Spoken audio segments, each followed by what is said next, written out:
নমস্কার, আমি আজকে পুঁই পাতার বড়া তৈরি করছি। এখানে আছে মটর ডাল, চাল, কাঁচা লঙ্কা দিয়ে আমি এটাকে পিষে রেখেছি। আর এখানে আছে সর্ষে বাটা, দুটো লঙ্কা দিয়ে আমি পিষে রেখেছি।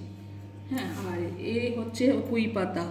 এই পুঁই পাতা আমি একটা, আপনারা চাইলে একটাও করতে পারেন। আমি ওই দুটো করে পুঁই পাতা নিয়েছি। এর মধ্যে একটু নুন দিলাম।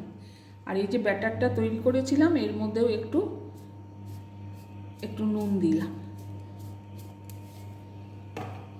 আচ্ছা, আমি এবার সর্ষে বাটাকে একটু নুন দিয়ে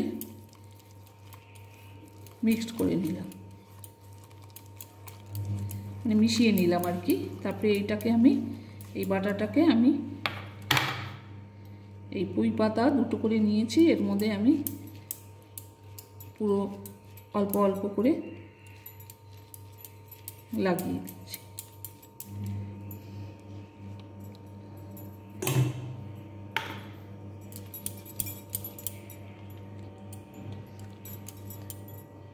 আচ্ছা, এবার আমি এই চাল আর ডাল, কাঁচা লঙ্কা দিয়ে পেস্ট করে রেখেছি, ওটাকে আমি একটু ভালো করে করে নিলাম, নাড়িয়ে নিলাম।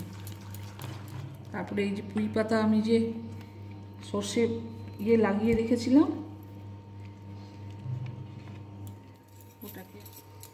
ওটাকে আমি দুটো এরকম করে ভাঁজ করে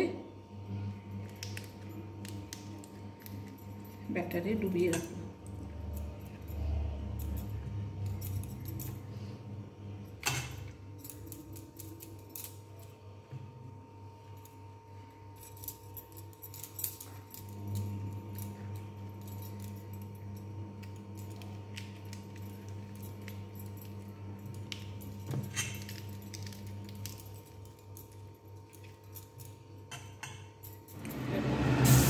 প্রতিটা বড়াই আমি তুলে নিয়ে